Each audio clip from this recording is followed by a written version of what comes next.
आज मार्वल की मूवीज पूरे ग्लोबल बॉक्स ऑफिस पर राज करती है, जहां $1 बिलियन क्लब्स, पैक थिएटर और दुनिया भर में उनका क्रेज तो अलग ही लेवल पे है। लेकिन इस $multi-billion सिनेमैटिक एम्पायर को खड़ा करने का रास्ता इतना आसान भी नहीं था, बल्कि ये पूरा सफर एबंडेंट स्क्रिप्ट, गंदी लीगल बैटल, मैसिव फाइनेंशियल बैंकरप्ट्स और एब्सोल्यूट प्रोडक्शन के वास्ते भरा हुआ था। मार्वल के पास आज जो अथॉरिटी और पावर है वो हमेशा से नहीं थी, क्योंकि एक दौर ऐसा भी था जब मार्वल के सबसे बड़े बड़े कैरेक्टर्स को हॉलीवुड के छोटे छोटे स्टूडियोज बहुत ही सस्ते में खरीद रहे थे और उन पर ऐसी अजीबोगरीब कहानी और प्रोजेक्ट्स पर काम चल रहा था जिसमें से कुछ तो डेवलपमेंट हेल में ही फंस गया और तो कुछ पर्दे के पीछे चुपचाप ही किसी दूसरे रूप पर नाम से बदल कर रिलीज किया गया। तो चलिए जानते हैं ऐसे मार्वल के और कौन कौन सी प्रोजेक्ट है जो अनाउंस तो हुआ था लेकिन अनफॉर्चुनेटली रिलीज नहीं हो पाई। इस क्रैश और कियोस्क की शुरुआत हुई थी 1983 में आई डीसी की सुपरमैन 3 से, जिसका बॉक्स ऑफिस कलेक्शन एकदम खराब हुआ था, जिसने हॉलीवुड का ध्यान कॉमिक बुक एडेप्टेशन से पूरी तरह से हटा दिया, क्योंकि बड़े स्टूडियोज को लगता था कि सुपर हीरो मूवीज सिर्फ एक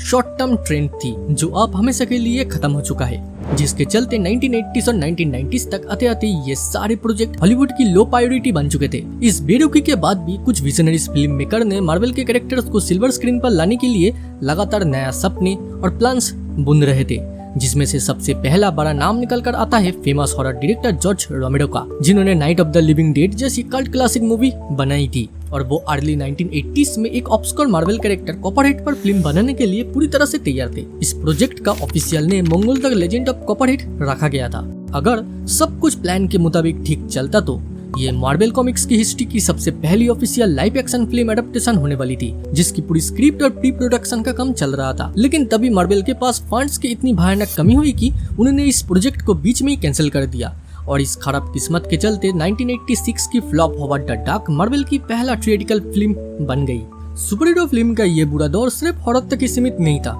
बल्कि 1980s के आसपास ही हॉलीवुड के ऊपर कॉमिक बुक्स को म्यूजिकल और डिस्को वेब में अडॉप्ट करने की एक अजीबोगरीब सवार था, जिसके चलते स्क्रीन राइटर गैरी गॉर्थ ने मार्वल के म्यूटेंट पॉप स्टार डेस्लर पर एक कंप्लीट मूवी की स्क्रिप्ट भी लिख डाली थी और इसमें हम लीड रोल में देखने वाले थे हॉलीवुड की हॉटेड बो ड्रेक को। इस डेस्लर प्रोजेक्ट का क्रेज इतना था कि इन्वेस्टर खुद आ रहे थे और इसे बड़े स्केल पर पिच भी किया गया था। लेकिन तभी इसमें एंट्री होती है बो ड्रेक की डायरेक्टर हस्बैंड, जो मेंटल था थोड़ी, जॉन ड्रेक की, जिन्होंने स्क्रिप्ट, कास्टिंग और प्रोडक्शन में इतना अजीब और फालतू डिमांड रखा कि जिससे परेशान होकर सारे इन्वेस्टर ने तुरंत ही अपना हाथ पीछे खींच लिया और पूरा प्रोजेक्ट कोलैप्स हो गया, जिसके चलते डेस्लर को अपना बड़ा डेब्यूट करने में दशकों लग गया, जब वो सालों बाद डार्क फोनिक्स में दिखा और इस टाइम डेस्लर का रोल प्ले कर रहा था हल्स्टन सेज। इसी दौर में मार्वल ने एक और बड़ा दाव खेला। साल 1985 में इंडी फिल्म मेकर रॉजर कॉर्मैन का ऑप्शन एक्सपायर होने के बाद स्पाइडरमैन का सिनेमैटिक राइट्स कैनन फिल्म्स को ऑप्शन कर दिया, जहां कैनन के बॉसेस मेनाहेम गोलेन और यरम गोलेबॉस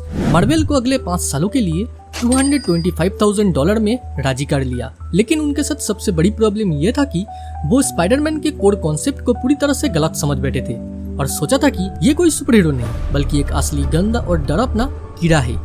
इस अजीब सोच के साथ द आउटर लिमिट्स के क्रिएटर लेस्ली स्टीफन ने एक हॉरर स्क्रिप्ट भी लिखी थी, जिसमें एक कॉर्पोरेट साइंटिस्ट जानबूझकर पीटर पार्कर को रेडियो एक्टिव बॉम्बार्डमेंट का शिकार बनाता है, जिसके बाद वो एक हैरी, सुसाइडल और 8 हाथों वाला गंदे टेरेंटुला मॉन्स्टर में बदल जाता है, जो बेसमेंट लेबोरेटरी में दूसरे मॉन्स्टर्स से लड़ता है, जिसे सुनकर स्टैनली डर गई और उन्होंने तुरंत ही इस गंदी स्क्रिप्ट को रिजेक्ट करवाया और एक प्रॉपर कॉमिक एक्यूरेट स्टोरी के लिए स्टूडियो को प्रेशराइज किया। स्टैनली की प्रेशर के बाद कैनन ने इस प्रोजेक्ट को कम्प्लीटली रिबूट करने का फैसला किया,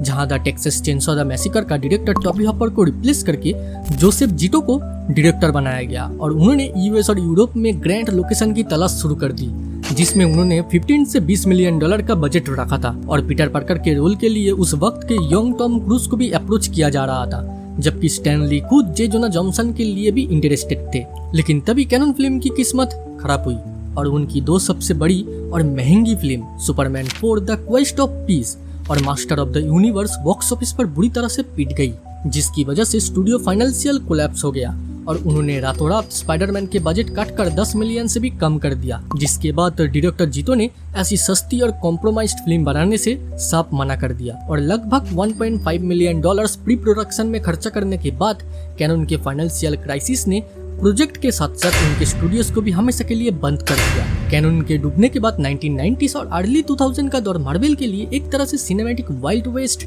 बन गया था, जहां हर छोटे बड़े स्टूडियोज किसी भी कैरेक्टर को अपने तरीके से अडॉप्ट करने की कोशिश कर रहा था, क्योंकि मार्वल खुद बैंकरप्टी से जूझ रहा था। और खुद को चलाने के लिए पैसे चाहिए थे, जिसके चलते अर्ली 1990s में cult film maker Larry Cohen एक live action she hulk movie बना रहे थे, जिसमें European actress Brigitte Nielsen Jennifer Walters का रोल प्ले करने वाली थी। और ये प्रोजेक्ट इतना आगे बढ़ चुका था कि उनके ग्रीन मेकअप और कॉस्ट्यूम के साथ ऑफिशियल प्रमोशनल फोटोशूट तक हो गया था, लेकिन कोई बड़े डिस्ट्रीब्यूटर ना मिलने की वजह से ये फिल्म भी क्वाइटली कैंसिल हो गई। इसी किवास के बीच हॉलीवुड के सबसे बड़े डायरेक्टर जेम्स कैमरन और उनकी एक्स वाइफ कैथरीन बिगेलो एक डार्क और ग्राउंडेड एक्समैन एडॉप्टेशन की प्लान कर रहे थे, जहां उनका विजन था कि बॉब हॉस्किन ऐसे वुल्वरीन और एंजेला बैसेट ऐसे स्ट्रॉन्ग होगी। लेकिन जब जेम्स कैमरन का ध्यान उनका ड्रीम प्रोजेक्ट अवतार और उनकी अपनी स्पाइडरमैन स्क्रिप्ट पर गया, तो ये एक्समैन प्रोजेक्ट हमेशा के लिए डेवलपमेंट हेल में खो गया। इन्हीं खोए हुए ख्वाबों के बीच में क्वेंटिन टैरेंटिनो ने रिजर्वायर डॉग्स के सुपर सक्सेस के बाद मार्वल को एक सिल्वर सफर की स्क्रिप्ट पिच की थी,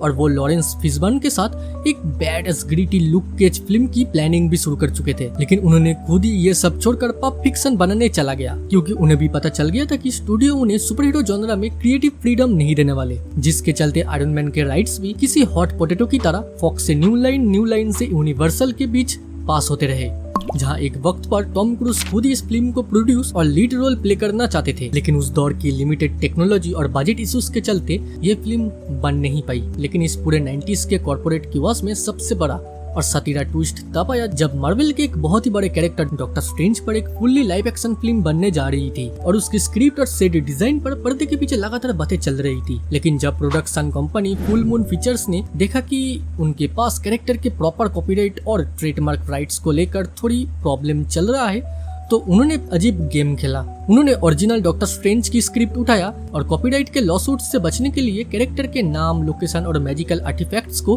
हल्का सा बदल दिया, और बिना किसी मार्वल ब्रांडिंग से उसे एक नया नाम से रिलीज किया गया, जिसे आज भी डॉक्टर मैट्रिट के नाम से जाना जाता है। साल 1992 में आई इस फिल्म का मेन हीरो बिल्कुल डॉक्टर स्ट्रेंज की तरह ही था, एक सॉर्सरर सुप्रीम जो एक ब्लू रोब पहनता है। उसकी एक मैजिकल मास्टर होती है और वो दुनिया को एक इविल विज़ार्ड से बचाता है। यानी असल में वो एक छुपी हुई मार्वल की अनप्रोड्यूस्ड डॉक्टर स्ट्रेंज फिल्म थी, जो दूसरे नाम से रिलीज हो गई। इसी तरह के अजीब कांड के बाद जब साल 2000 आया, तो मार्वल ने आर्टिसन एंटरटेनमेंट के साथ एक ह्यूज मल्टी कैरेक्टर का डील साइन की, जिसमें Deadpool, Black Panther, Iron Fist और पावर पैक जैसे बड़े बड़े प्रोजेक्ट शामिल थे, जिनका लाइव एक्शन फिल्म बनने वाली थी। लेकिन ये डील भी जल्दी ही कोलैप्स हो गया, जहां मार्वल ने पावर पैक को सालों तक अलग अलग पिचेस के साथ रिवाइव करने की कोशिश जारी रखी, जो कभी पूरी नहीं हुई। जबकि दूसरी तरफ एक और dark gritty cyberpunk project development hello में फंसा था, जिसका नाम था डेथलॉक। रिपोर्ट्स के मुताबिक इस फ्यूचरिस्टिक साइबोर्ग एसोसिएशन मूवी के लिए डायरेक्टर पॉल मैगन ने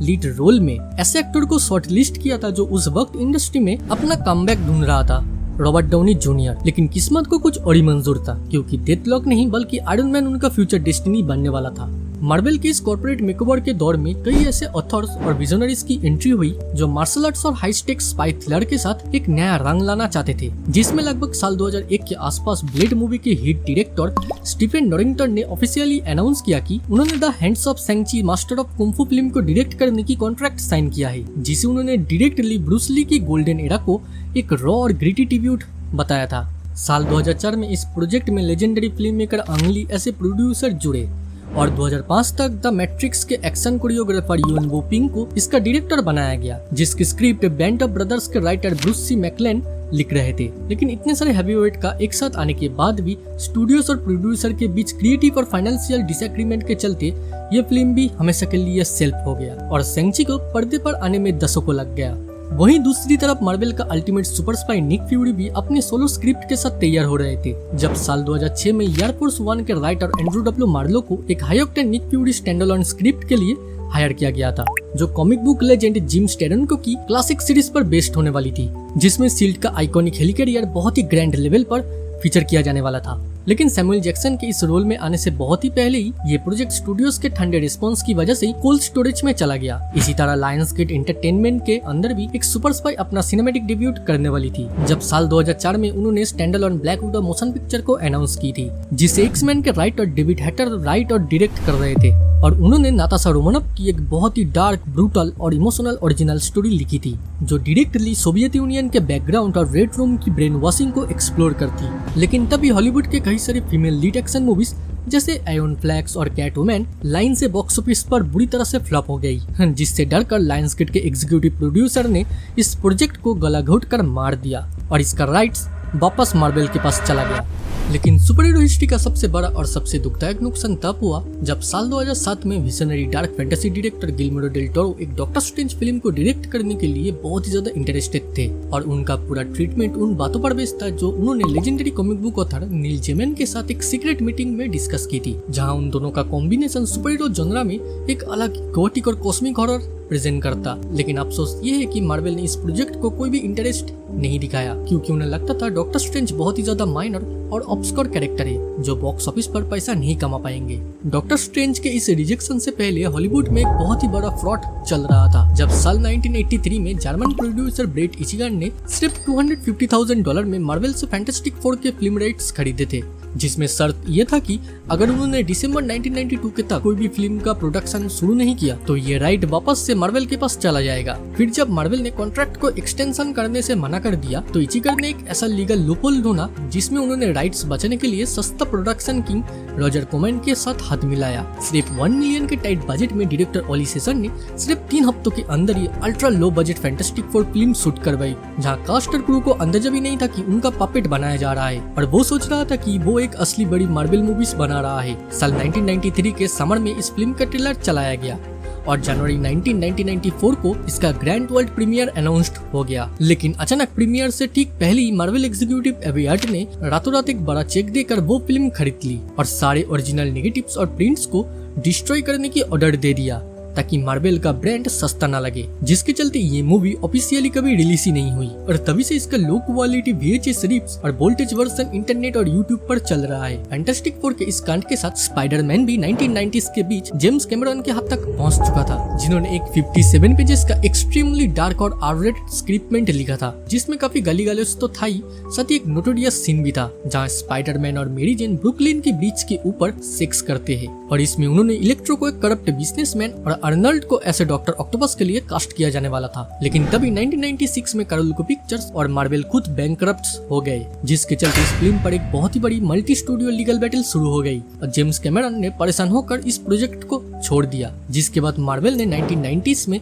राइट वापस लेकर सोनी को बेच दिया, जहां से सैम राइमी का रास्ता साफ हुआ। सैम राइमी ने 2002 से 2007 तक एक कमियाब ट्रायलॉजी बनाई और मई 2007 में उन्होंने स्पाइडरमैन 4 पर काम भी शुरू कर दिया था, जहां जॉन मेल्कोविच वल्चर के रोल में और एना हाथवे को फेलिसिया हड्डी के रोल में कास्ट किया जाने वाला था। लेकिन सैम राइमी को स्क्रिप्ट के 4 अलग अलग ड्राफ्ट्स में से एक भी पसंद नहीं आया और उन्हें लगा कि वो सोनी की दी हुई डेट मई 2011 की रिलीज डेट तक एक परफेक्ट फिल्म नहीं दे पाएंगे, जिसके चलते उन्होंने खुद को पीछे हटा लिया और सोनी ने पूरी फ्रेंचाइज को रिबूट कर दिया। इसके बाद सोनी ने एंड्रू गारफील्ड के साथ द अमेजिंग स्पाइडरमैन यूनिवर्स को सेटअप किया, जहां उन्होंने द सिनिस्टर 6, वेनम, कार्नेज और एक female lead Black Cat film को अनाउंस भी किया था, जिसमें द सिनिस्टर 6 को ड्रू गॉड डायरेक्ट करने वाले थे और इसका proper teaser the amazing Spiderman 2 के एंड क्रेडिट सीन में दिखता है। लेकिन जब वो मूवी बॉक्स ऑफिस पर फ्लॉप हुई तो सोनी बहुत ही डर गया और उन्होंने 2015 में मार्वल स्टूडियोज के साथ एक हिस्टोरिक डील करके स्पाइडरमैन को एमसीयू में शेयर करने का फैसला सुनाया, जिससे सोनी के सारे इंडिपेंडेंट स्पिन ऑफ्स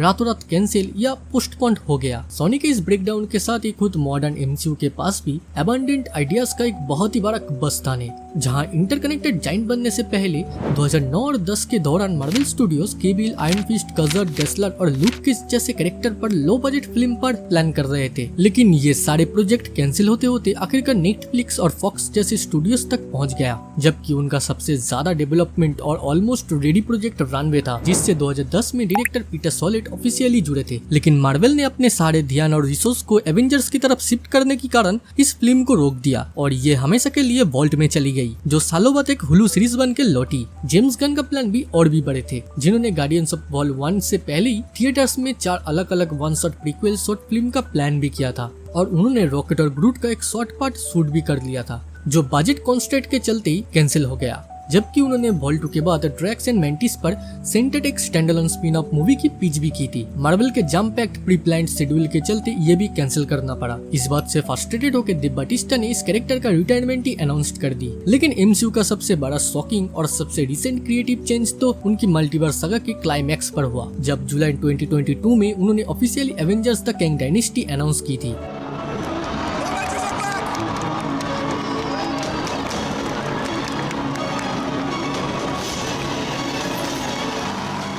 जिसमें Jonathan Majors as Kang the Conqueror lead role में देखने वाली थी। लेकिन मार्च 2023 में उनका रियल वर्ल्ड लीगल केसेस और अरेस्ट के मुद्दे के बाद ही जब कोर्ट ने उन्हें गिल्टी पाया और गिल्टी डिक्लेयर किया तो डिज्नी और मार्वल ने रातों रात उनसे सारे रिश्ते खत्म कर दिया और कैंग के सारे फ्यूचर प्लान्स और तैयारी स्क्रिप्ट को पूरी तरह से ड्रॉप कर दिया। कैंग को रिकास्ट करने के बजाय मार्वल ने पूरी सागा की टाइमलाइन और स्टोरी को कम्प्लीटली रीराइट कर दिया और जुलाई 2024 में सरप्राइजली अनाउंसमेंट किया द एवेंजर्स डूम्सडे, जिसमें उन्होंने जोनाथन मेजर्स को रिप्लेस करते हुए दुनिया के सामने रॉबर्ट डाउनी जूनियर को वापस लाया, लेकिन आयरन मैन नहीं बल्कि मार्वल का अल्टीमेट विलेनियस डॉक्टर डूम बनाकर, जिस पर बाद में एक इंटरव्यू में जोनाथन मेजर्स ने अपने दुख जाहिर करते हैं। उन्होंने कहा कि उनका दिल टूट गया, उन्हें इस तरह से निकलकर डॉक्टर डूम को रिप्लेस कर दिया गया। तो आखिरकार इन सारे बातों का कंक्लूजन क्या निकलता है? 8 हाथों वाला हॉरर म्यूटेंट पीटर पार्कर से लेकर एक सस्ता कॉर्मन स्टाइल मॉल प्रीमियर जो कभी भी पब्लिक के सामने नहीं आया, गिल्लेर्मो डेल टोरो की मैजिकल और गॉथिक वर्जन की बनते बनते ही रुक जाना, और एक पूरा मॉडर्न सिनेमैटिक यूनिवर्स जो रियल वर्ल्ड कोर्ट वेडिक्ट और अरेस्ट के मुद्दे की वजह से ही रातों रात बदल गया। अनप्रोड्यूस्ड और कैंसिल मार्वल मूवीज का इतिहास भी उनकी ओरिजिनल कॉमिक बुक जितनी ही ड्रामेटिक, क्योटिक और अनबिलीवेबल है, जहां मार्वल की रियल सिनेमैटिक हिस्ट्री सिर्फ उन फिल्मों से नहीं है जो आज हम बड़े पर्दे पे देखते हैं, बल्कि उन फिल्मों के त्याग और पर्दे के पीछे छुपी हुई उन रूप से भी बना है जो हमेशा के लिए अंधेरे में दफन हो गई या नया नाम से रिलीज हो गई। ये सारे लॉस्ट प्रोजेक्ट सुपरहीरो फैंस के दिलों में हमेशा के लिए सबसे बड़े और व्हाट इफ बनकर जिंदा रहेगा। और हाँ, अगर वीडियो अच्छी लगी तो दोस्तों को शेयर करो और लाइक करो। मिलते हैं अगले वीडियो में, तब तक के लिए स्टे क्यूरियस, स्टे सेफ।